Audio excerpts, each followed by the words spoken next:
우리는 오늘 송구영신 예배를 드리고 있습니다. 이 송구영신이라는 말이 무슨 뜻인지 잘 아시지 않습니까? 옛 것을 보내고 새 것을 맞는다라는 뜻이 되겠습니다. 한 해를 보내고 새 해를 맞을 때에 우리는 송구영신이라고 그렇게 표현을 합니다. 그런데 이 송구영신이라는 말이 원래는 송고영신이었다고 합니다. 이 말은 구관을 보내고 신관을 맞을 때 송고영신이라는 말로 표현을 했다고 합니다. 어쩌면 송구영신, 송고영신 이 말이 오늘처럼 우리 교회에 우리 모두에게 맞는 말이 또 있겠습니까? 우리는 교회적으로 50년 역사를 마감하고 이 새로운 50년의 역사를 시작하면서 이제 3대 담임 목사님을 보내고 4대 담임 목사님을 맡게 되었습니다. 정말 우리는 송구영신의 시간을 갖고 있다고 볼 수가 있겠습니다. 그래서 저는 오늘 이 시간에 함께 송구영신 예배를 드리면서 익숙함과 이별하십시오 라는 제목으로 함께 말씀을 나누려고 합니다. 익숙함과 이별하십시오. 이것이 어떻게 보면 저를 통해서 우리 교회에 전하시는 하나님의 말씀이라고 저는 그렇게 생각을 합니다. 이제까지 살아왔던 모든 삶의 방식을 재점검할 필요가 있고, 또 개인적으로 하나님의 자녀로서 살아왔던 삶의 여러 가지 내용들, 습관들을 낱낱이 한번 살펴보아야 한다라는 것입니다. 저에게 동양고전을 공부하게 만들어 주었던 신영복 교수님이라는 분이 있습니다.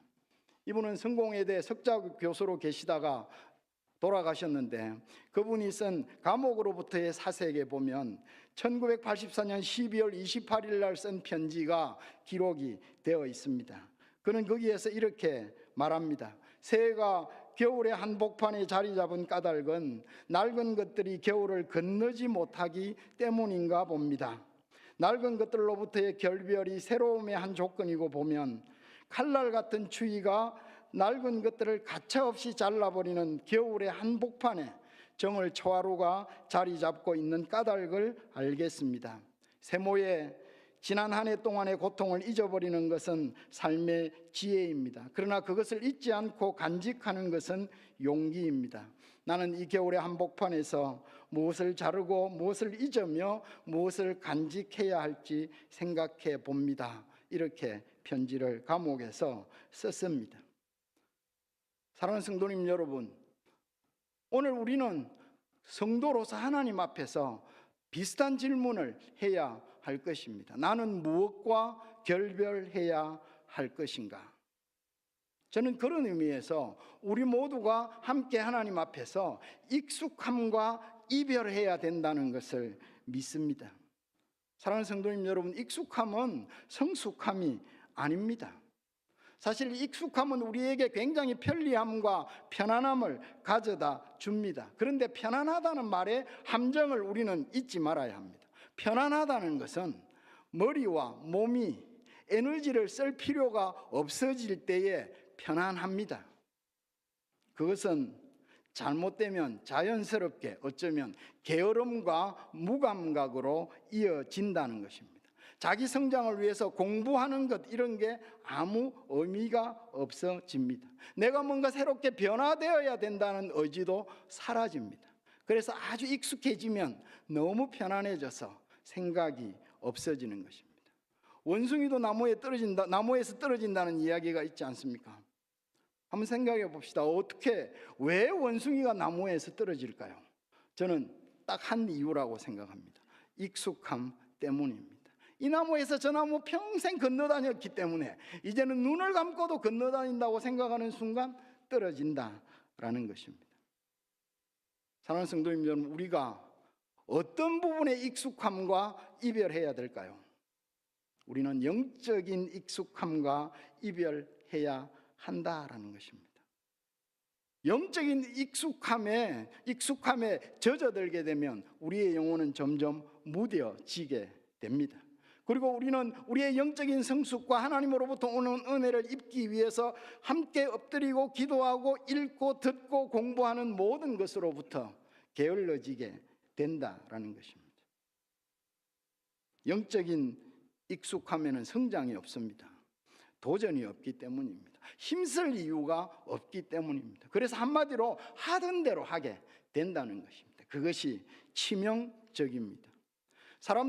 많은 사람들은 자기를 발견하기 위해서 여행이라는 것을 합니다. 근데 여행을 하면 자기가 발견될까요? 됩니다. 왜 그런지 아십니까? 낯설음 때문입니다. 여행을 하는 시간이 일상에 출근하고 근무하고 집에 돌아오고 했던 그 일상과는 완전히 다른 시간적인 낯설음을 경험하게 됩니다. 동시에 이제까지 보지 못했던 광경들과 풍경들과 건물들을 보게 되면서 장소적인 낯설음을 경험하게 됩니다. 사람들을 만나고 여러 가지 문화적인 차이를 경험하면서 문화적인 낯설음도 느끼게 됩니다. 이런 낯설음을 통해서 내가 누군지, 내가 사는 땅이 어떤 땅인지를 깨닫게 되고 내 자신의 삶의 의미와 목표들을 발견하게 된다라는 것입니다. 성장을 원한다면, 정말 성숙을 원한다면 우리는 우리 자신을 익숙함에서 떼내어서 낯설음의 자리로 이동시켜 가야 한다라는 것입니다. 그래서 오늘 우리가 송구영신 예배를 드리면서 이제 우리는 개인적으로도 또 교회적으로도 익숙함과 이별해야 된다는 것을 기억을 하면서 하나님 앞에 익숙함과 이별하고 영적인 낯설음을 향하여 나아갈 수 있도록 하나님 앞에 기도하면서 2026년을 시작해야 될 것입니다. 오늘 본문을 보면 바로 이것이 문제라는 것을 보여주고 있습니다. 예수님이 고향에 오셨습니다. 예수님은 가버나움 부근에서 사역을 하셨습니다. 군대 귀신 들린 사람을 쫓아내기도 하고 많은 사람들을 고치기도 하고 말씀을 전하기도 했습니다. 그런데 예수님께서는 나사렛에 가시고 싶었던 것입니다. 나사렛에서 자라셨기 때문에 고향 사람들에게도 정말 하나님의 위로와 하나님의 기적과 하나님 나라의 복음을 전하고 싶었다고 볼 수가 있겠습니다. 그 사람들은 어마어마하게 놀랐습니다. 예수님의 가르침과 기적에 놀랐습니다. 도대체 이 사람이 어디서 이런 것을 얻었느냐?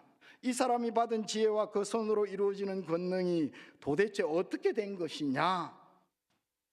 예수님의 기적과 예수님의 말씀 앞에서 그들은 어마어마하게 놀랐습니다.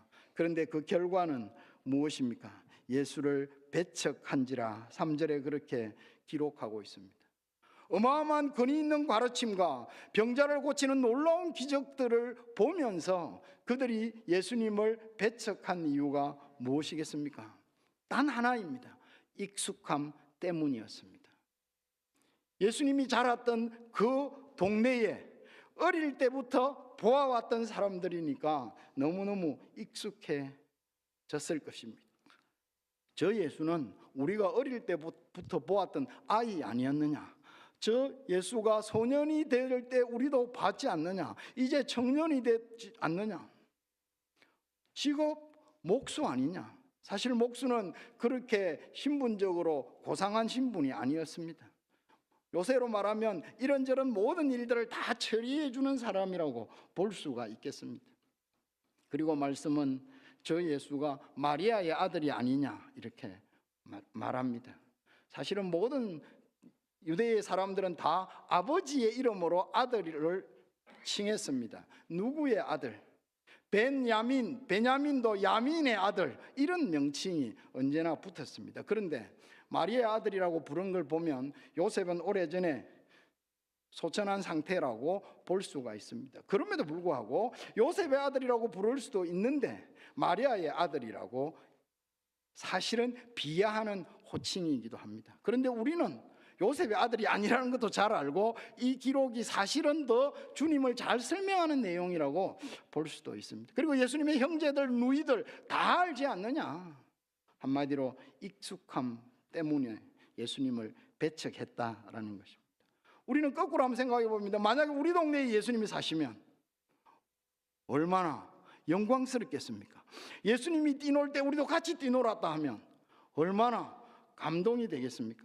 제가 간사들을 데리고 매년에 유럽을 꼭 갔습니다. 가면 칼빈이 사역했던 제네바를 둘러봅니다. 하도 자주 가니까 칼빈이 놀았던 동네가 제 동네 같고, 칼빈의 집에 가면 제 집 같고, 칼빈이 사역했던 교회당 가면 제 교회당 같습니다. 와, 칼빈하고 같이 얼마나 영광스럽습니까? 칼빈이 아니고 지금 주님이십니다. 주님과 같이 뛰놀았다. 주님이 뛰어다니는 골목에 뛰어다녔고, 주님이 올랐던 언덕에 오르고, 주님이 마셨던 물을 마시고, 얼마나 영광스럽겠습니까? 그러나 그들은 전혀 그렇게 생각하지 않았습니다. 전해 내려오는 소식이 하나 있죠. 그 속담, 나사렛에서는 선한 것이 날 수 없다. 이런 속담이 그들을 꽉 채우고 있었을 것입니다. 그래서 그들은 그 익숙함 때문에 예수님을 배척했습니다. 그런데 이 배척했다라는 이 단어도 너무너무 재밌습니다. 이 배척이라는 단어는 덧 또는 올무, 올감이라는 말로부터 왔습니다. 그것이 죄송합니다만 스칸달론이라고 부릅니다. 혹시 여러분 스캔들 잘 아시죠? 유명한 사람들이 범죄하거나 부패한 여러 가지 부정한 일들이 일어나면 그걸 스캔들이라고 부릅니다. 스캔들이란 말이 이 말에서 왔습니다. 걸려 넘어지다, 이런 말로 기록이 되어 있는 것입니다. 즉 예수님이 너무너무 익숙하고 우리와 같이 자랐다라는 그런 것 때문에 이 사람들이 거기에 걸려 넘어졌다라는 것입니다. 사랑하는 성도님 여러분, 이 선입견, 익숙함으로 생긴 이 선입견이 불신앙으로 이끈다는 사실을 기억해야 됩니다. 이 선입견, 이 익숙함 때문에 그들은 예수님의 기적을 경험할 수가 없어졌습니다. 5절에 보면 거기서는 아무 권능도 행하실 수 없어 다만 소수의 병자에게 안수하여 고치실 뿐이었다라는 기록하고 있습니다. 예수님은 너무너무 이상했습니다. 예수님은 사실은 고향 사람들을 대우해 보고 싶었습니다. 대접하고 싶었습니다.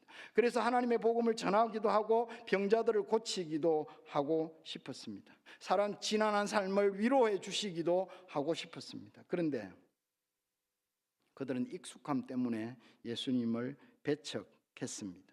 성경이 기록하고 있는 말씀이 무엇입니까? 거기서는 아무 권능도 행하실 수 없어. 마치 예수님이 한계를 가지고 있는 것처럼 표현하는 것입니다. 우리는 이 표현 잘 알죠. 김성훈 목사님이 수요일마다 설교하실 때 하나님이 하실 수 없는 일 이래서 1, 2, 3, 4, 5, 6, 7, 8, 9까지 갔습니다. 많이도 갔습니다. 그렇다고 김성훈 목사님이 하나님은 한계가 있다 이런 뜻으로 하신 말씀이 아닌 걸 우리는 잘 압니다. 오늘 본문도 마찬가지입니다. 사실은 권능을 행하지 않는 이유를 우리로 하여금 더 분명하게 생각하게 하는 것입니다. 불신앙에 따른 회의적인 분위기, 그 회의적인 분위기, 더 나아가 배척의 분위기 때문에 주님은 기적을 행하지 않으셨다라는 것입니다. 오늘 본문이 우리에게 가르쳐 주는 것은 저는 이것이라고 생각합니다. 익숙함은 결국 불신앙을 가져오고 불신앙은 결국 하나님의 전능하심을 경험하지 못하게 한다라는 것을 말씀이 가르쳐 주는 것입니다. 이 익숙함에 대해서 이사야 선지자는 이렇게 기록합니다. 주께서 이르시되 이 백성이 입으로는 나를 가까이하며 입술로는 나를 공경하나 그들의 마음은 내게서 멀리 떠났다라는 것입니다. 입으로는, 입술로는 예배를 드리고 신앙생활을 하는 것이 익숙해진 것입니다. 그래서 그 진정한 의미와 그 순간의 의미를 전혀 묵상하지도 생각하지도 않고 습관대로 하는 것입니다. 뇌와 몸이 전혀 에너지를 쓸 필요가 없이 살고 있는 모습을 우리에게 보여줍니다. 우리도 마찬가지입니다. 우리도 익숙한 사람들을 어떻게 대합니까? 가장 가까운 아내나 남편을 어떻게 대합니까? 가장 가까운 자녀들을 어떻게 대합니까? 너무 익숙하기 때문에 함부로 대한다라는 것입니다. 이 익숙함은 친밀함의 결과이기도 합니다. 그런데 익숙해지면 소중함을 놓치게 되는 것입니다. 그래서 늘 같이 있으니까, 늘 일어나는 일이니까 감사하는 마음이 전혀 없다라는 것입니다. 교회 생활도 마찬가지입니다. 습관적으로 안 오는 것보다 훨씬 낫습니다. 너무 연습이 잘 되어서 습관적으로 나오기도 합니다. 그거 감사합니다. 그런데 진짜 습관만 남고 의미는 없는 것입니다. 그래서 그냥 주일 되면 오고 예배하고 마치면 또 아무 생각 없이 또 가고, 거기에 정말 마음을 모아서 하나님을 만나고 말씀이 나에게 무엇을 가르치는지를 집중하고 나도 성도로서 그 말씀에 순종하며 살아가겠다는 그런 의지가 없는 것입니다. 안 졸면 감사하고 뜬 눈으로 예배 시간 마치고 집에 가면 그게 잘하는 것이라고 말해야 되는 그 우리의 모습이 아니냐라는 것입니다. 오랫동안 교회 생활하면서 교회 생활도 익숙해졌습니다. 그러면서 내 속에 생각이 드는 게 있습니다. 교회는 이래야 돼. 성경이 말씀하고 있는 교회관, 이거보다 이제는 내가 오래 다니면서 내가 습관적으로 익숙해진 교회는 이래야 돼라는 생각이 정리됩니다. 그래서 그것과 다르면 어떻게 됩니까? 난리가 일어납니다. 꼭 밖으로 표현 안 해도 내 속으로 난리가 생깁니다. 우리가 잘 아는 디트리 보네프는 성도의 공동생활이라는 책에서 이렇게 기록하고 있습니다. 그리스도교적 공동체보다 공동체에 대한 자기 꿈을 더 사랑하는 사람은 결국 그리스도인 공동체를 파괴하는 사람이 되고 만다. 이걸 그냥 쉽게 말하면 교회보다 교회에 대한 자기 꿈을 더 사랑하는 사람은 그 교회를 파괴하게 된다라고 말하는 것입니다. 사랑하는 성도님 여러분, 우리가 이 익숙함에 대해서 심각하게 생각해야 합니다. 우리가 2025년을 마감하고 2026년을 시작하면서 하나님, 저와 제 가정에, 우리 교회에 익숙함으로부터 이별하는 힘을 주십시오라고 기도해야 한다는 것입니다. 사실 하나님의 사람들은 언제나 이 익숙함과 이별한 사람들입니다. 우리가 잘 아는 대로 아브라함은 어떻게 했습니까? 창세기 12장 1절에 보면 여호와께서 아브라함에게 이르시되 너는 너의 고향과 친척과 아비 집을 떠나 내가 네게 보여줄 땅으로 가라 라고 말씀합니다. 내 고향, 내 친척, 내 아비 집을 떠나라. 익숙함을 이별하라 라는 것입니다.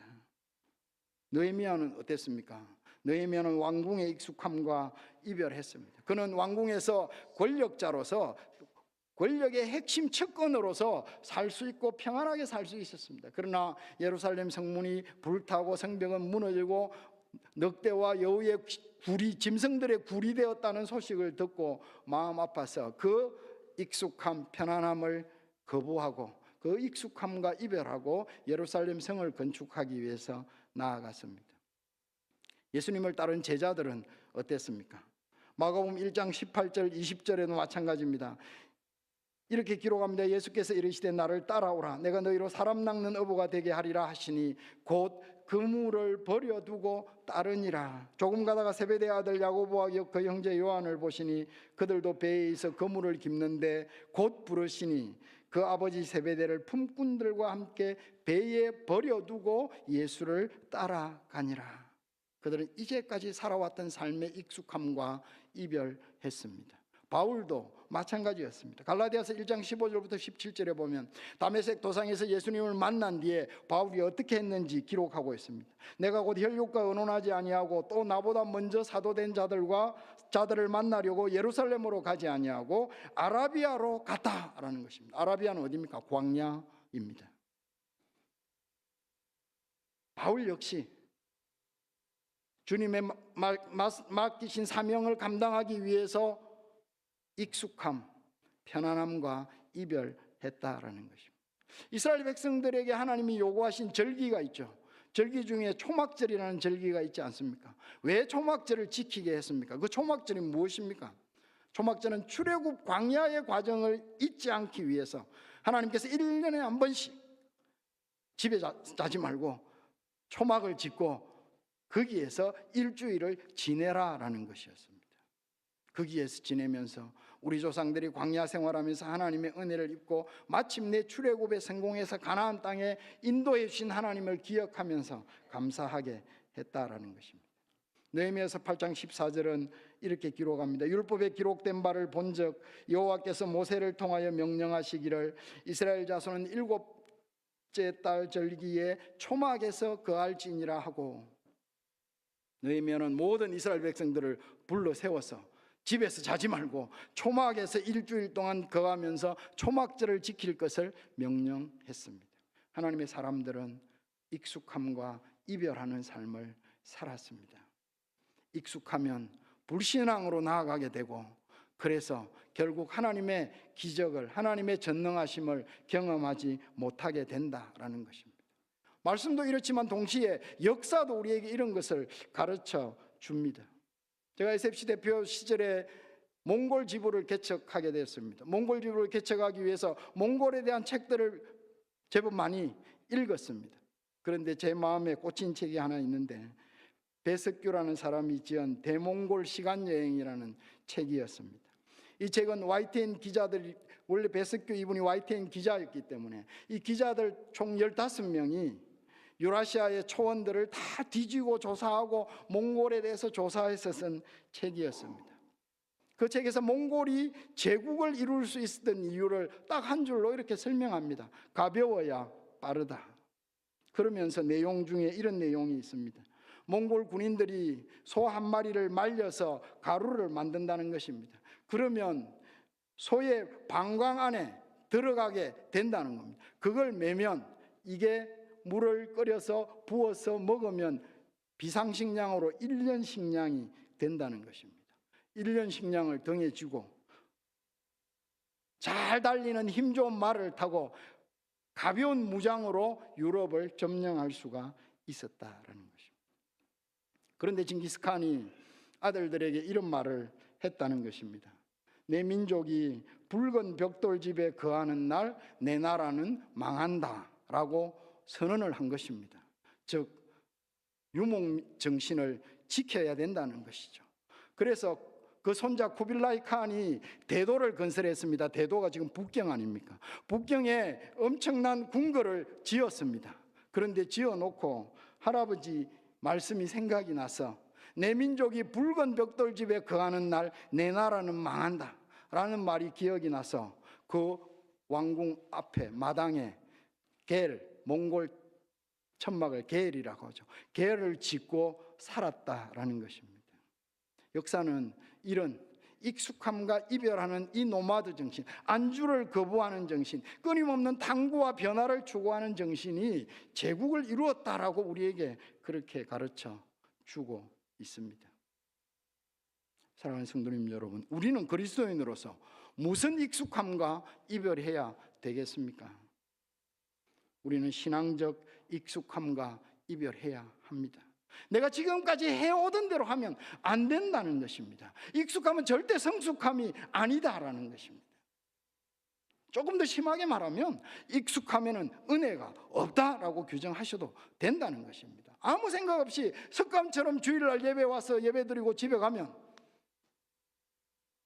들었던 말씀이 하나도 기억나지 않습니다. 설교 제목도 수요일, 목요일 되면 기억 못하는 사람이 90%에 이른다고 합니다. 사랑하는 성도님 여러분, 다시 한번 우리가 심각하게 한 해를 마감하고 2026년을 맞이하면서 생각해 보아야 합니다. 왜 하나님이 시간의 마디를 주셨는지, 왜 하나님께서 특별히 우리나라는 이렇게 칼날 같은 추위 한가운데 정월 초하루가 있게 하셨는지를 생각해 보아야 하는 것입니다. 2025년을 보내고 2026년을 맞는 성도들 개인으로서, 또 특별히 50년 역사를 마감하고 이제 새로운 50년 역사를 새 목사님과 함께 시작해야 되는 우리 교회로서 우리는 분명하게 이제까지 해오던 대로라는 방식을 벗어나야 한다라는 것입니다. 성장을 진심으로 원한다면, 내가 하나님 앞에 더 성숙되기를 진심으로 원한다면 익숙함에서 떠나서 영적인 나스름의 자리로 자신을 데려가야 하는 것입니다. 낯설다는 것이 무엇을 말합니까? 낯설다는 것은 불편하다는 것을 말합니다. 내가 영적으로 성장하기 위해서는 불편해져야 한다라는 것입니다. 이제까지와 다른 삶의 모습을 보여내야 한다는 것을 말씀이 가르치는 것입니다. 이제까지 나만 생각하던 것들에서 다른 사람들을 생각하는 것으로 확장되어 가야 합니다. 로마서 12장 15절이 이렇게 말씀하지 않습니까? 즐거워하는 자들과 함께 즐거워하고 우는 자들과 함께 울라라는 것입니다. 나 중심으로 사는 것에서 이제 이웃 중심으로, 성도들 중심으로 살아가는 삶으로 바꾸라라는 것입니다. 전에도 말씀드렸지만 죄의 철학적 정의가 뭐라고 그랬습니까? 죄의 철학적 정의는 자기중심성이다 라는 것입니다. 죄는 곧 자기중심, 내 중심, 이것이 곧 죄다라는 것을 가르쳐주고 있습니다. 계속되는 구절에서 12장 18절은 이렇게 말씀합니다. 할 수 있거든 너희로서는 모든 사람들과 화목하라. 이제까지 내 고집 부리고 내 주장 내세우면서 다투고 싸웠던 것으로부터 이제는 다른 사람들과 화목하는 그런 삶의 변화가 필요하다라는 것입니다. 이때까지 우리는 이 땅의 것들만 생각하는 것에서 이제는 하나님 나라를 생각해야 한다라는 것입니다. 골로새서 3장 1절부터 2절이 말씀하고 있는 것이 그것입니다. 너희가 그리스도와 함께 다시 살리심을 받았으면 위의 것을 찾으라. 거기는 그리스도께서 하나님 우편에 앉아 계시느니라. 위의 것을 생각하고 땅의 것을 생각하지 말라라는 것입니다. 우리가 2025년 내내 익숙한 그런 사고를 바꾸라라는 것입니다. 익숙함과 이별해서 낯선 믿음의 자리로 들어갈 것을 말씀이 요구하고 있는 것입니다. 이제까지 내 수입이 얼마인지, 내가 가진 재산이 얼마인지, 나는 집을 언제 살 수 있는지, 이런 것들만 생각하는 것에서 이제는 정의를 생각하고 평화를 생각하고 나눔을 생각해야 한다라는 것입니다. 주님이 기뻐하시는 금식이 무엇입니까? 이사야 58장이 말씀하고 있는 것 아닙니까? 내가 기뻐하는 금식은 흉악의 결박을 풀어주며 멍에의 줄을 끌어주며 압제당하는 자를 자유하게 하며 모든 멍에를 끊는 것이 아니겠느냐. 또 줄인 자에게 내 양식을 나누어 주며 유리하는 빈민을 집에 들이며 헐벗은 자를 보며 입히며 내 골육을 피하여 스스로 숨지 아니하는 것이 아니겠느냐라고 말씀하고 있습니다. 2026년을 맞으면서 우리가 결별해야 될, 이별해야 될 익숙함이 뭔지를 우리는 묵상하고 적고 그것을 실천해야 될 것입니다. 이제까지 안 읽었던 책도 좀 읽읍시다.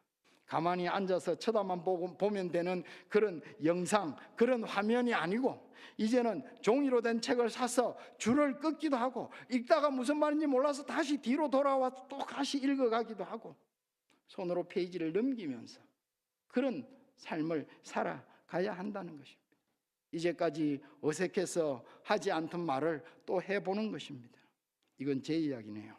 미안해, 고마워, 사랑해, 이런 말을 하는 것입니다.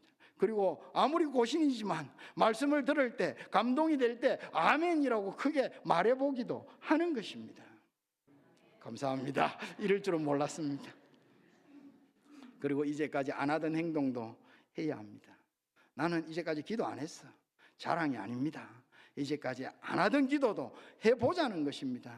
만약에 우리가 이럴 때 하지 않으면 하나님은 진짜 기도하게 만드실 것입니다.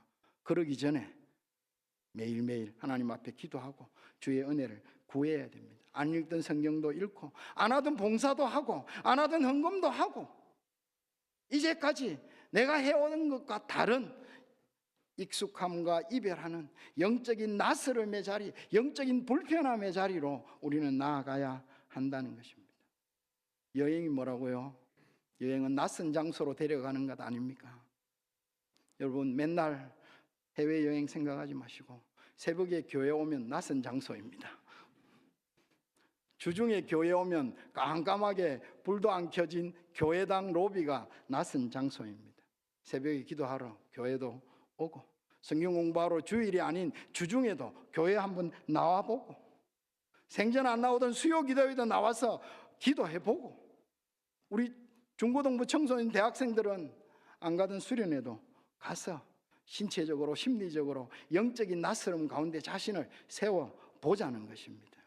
그래서 익숙함과 이별할 때에 하나님께서 우리에게 주님의 그 놀라운 기적을 경험하게 해 주실 것입니다. 말씀을 마치겠습니다. 사랑하는 성도님 여러분, 주님은 우리에게 익숙함과 이별하라고 말씀합니다. 믿음의 선배들 아브라함도 느헤미야도 제자들도 바울도 익숙함과 이별하는 것을 통해서 하나님의 뜻에 순종하고 하나님의 역사를 섬겼다고 우리에게 가르쳐 주고 있습니다. 익숙함과 이별함으로 개인적으로 교회적으로 주님의 큰 능력을 경험하는 2026년이 되시기를 간절하게 기도합시다. 또 그렇게 살아봅시다. 영적인 낯설음을 추구함으로 이제까지 경험해보지 못한 주님의 그 은혜의 깊은 자리를 한번 경험해보는 그런 2026년이 되시기를 간절하게 기도합시다. 함께 기도하겠습니다. 하나님, 이제까지 살아왔던 그런 영적인 그런 익숙함에서 떠나기를 원합니다. 그런 영적인 익숙함을 벗어나서 이제 하나님이 우리에게 요구하는 영적인 낯설음의 자리로 나아가겠습니다. 영적인 불편함을 한번 경험해 보겠습니다. 주께서 역사해 주시고 주님의 고향에서 하지 않으셨던 그 놀라운 기적들을 우리 각자의 삶에 한번 베풀어 주십시오. 우리 교회에 한번 풍성하게 경험할 수 있게 한번 도와 주십시오. 저희들 각자가 익숙함과 이별하고 영적인 낯설음으로 불편함으로 나아가겠습니다. 우리 교회가 익숙함을 이별하고 영적인 불편함과 영적인 도전으로 나아가겠습니다. 주께서 함께해 주십시오 하고 간절하게 이 시간 같이 한번 기도하시겠습니다.